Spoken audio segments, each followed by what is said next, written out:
মানুষটি হঠাৎ আবিষ্কার করল তার শরীর ধীরে ধীরে ছোট হয়ে যাচ্ছে। একসময় তার উচ্চতা ছিল 6 ফুটেরও বেশি, কিন্তু এখন সে তার 5 ফুট 3 ইঞ্চি উচ্চতার স্ত্রীর চেয়েও খাটো হয়ে গেছে। শুরুতে পল ভেবেছিল বয়সের কারণে হয়তো একটু খাটো হয়ে যাচ্ছে, তারই বিষয়টিকে তেমন গুরুত্ব দেয়নি। কিন্তু দিন যত গড়াতে লাগলো পরিস্থিতি ততই ভয়াবহ হয়ে উঠল। এখন সে এতটাই ছোট হয়ে গেছে যে বাড়ির পোষা বিড়ালের চেয়েও ক্ষুদ্র। প্রতিদিন বিড়ালটি তাকে শিকারের মতো তাড়া করে বেড়ায়। স্বামীর নিরাপত্তার কথা ভেবে স্ত্রী বাধ্য হয়ে বিড়ালটিকে বাড়ি থেকে বের করে দিল, কিন্তু পলের শরীর দ্রুত আরও ছোট হতে লাগলো। এক সময় সে এতটাই ক্ষুদ্র হয়ে গেল যে বিছানায় উঠতেও পারত না। স্ত্রীও আর তার সঙ্গে একই বিছানায় ঘুমানোর সাহস পেল না, কারণ ঘুমের মধ্যে অসাবধানতাবশত পাশ ফিরলেই হয়তো তাকে পিষে ফেলতে পারে। অসহায় হয়ে পল শেষ পর্যন্ত মেয়ের খেলনার ঘরেই থাকতে শুরু করলো। প্রথম দিকে বিষয়টা তার কাছে বেশ মজারই মনে হচ্ছিল, কিন্তু সে জানত না ভয়াবহ বিপদ ইতিমধ্যেই তার দিকে এগিয়ে আসছে। বাড়ি থেকে তাড়িয়ে দেওয়া বিড়ালটি একসময় বিড়ালের ছোট দরজা দিয়ে আবার ঘরে ঢুকে পড়ল। বিড়ালটিকে দেখে পল ভয়ে লাফিয়ে উঠল। হঠাৎ সে একটি ধারালো প্রান্তে আঘাত পেয়ে আহত হয়ে গেল।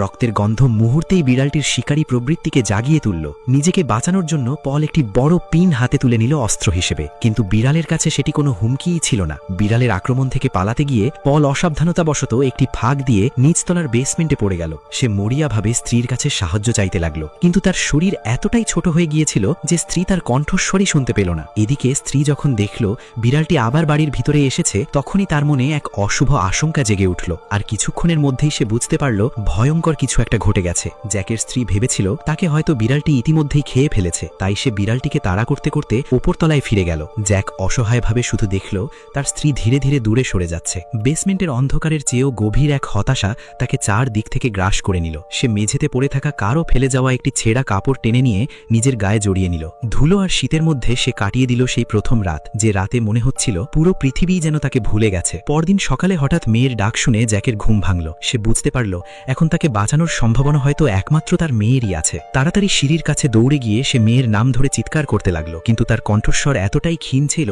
যে এই বিশাল জায়গায় প্রতিধ্বনিও সৃষ্টি করতে পারল না। ঠিক তখনই মেঝেতে পড়ে থাকা একটি চক তার চোখে পড়ল। সে দ্রুত সিঁড়ির ধারে নিজের নাম লিখে দিল, কিন্তু তার কাছে বিশাল মনে হওয়া সেই লেখাটি স্বাভাবিক মানুষের চোখে ছিল কেবল মেঝের ওপর আঁকা একটি এলোমেলো দাগ। শক্তি জোগাড় করার জন্য জ্যাক হঠাৎ 1 মাস আগের একটি ঘটনার কথা মনে করল।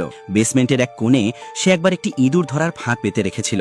সেখানে টোপ হিসেবে রাখা পনিরটি এখন তার একমাত্র খাবারের উৎস। সে একটি পেরেক তুলে নিয়ে জোরে ফাঁদের সুইচে আঘাত করল। ভাগ্যবশত ফাঁদটি ছিটকে উঠলেও তার কোনো ক্ষতি হলো না। এরপর জ্যাক যখন ক্ষুধার্তের মতো পনির খেতে ব্যস্ত, তখন তার পেছনে একটি বিশাল আকৃতির মাকড়সা নিঃশব্দে এগিয়ে আসছিল। ভাগ্য ভালো, আক্রমণের আগেই জ্যাক বিপদের আভাস পেয়ে গেল। সে হাতে থাকা অস্ত্র উঁচু করে মাকড়সাটিকে সরে যেতে ইঙ্গিত করল। হঠাৎ এমন প্রতিক্রিয়া দেখে মাকড়সাটিও ঘুরে পালিয়ে গেল। এই ঘটনার পর জ্যাক উপলব্ধি করল যে